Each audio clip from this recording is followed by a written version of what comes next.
ติกเกอร์เรือนะครับสนใจก็สั่งกันมาได้นะครับเรือนี้เป็นสปีดโบ๊ทนะครับใช้สติกเกอร์ PVC อย่างดีนะครับสำหรับเรือนะครับ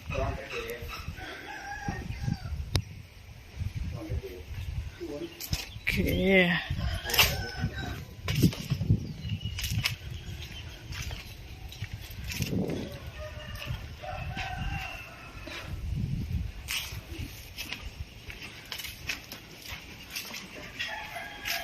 เสร็จแล้วครับ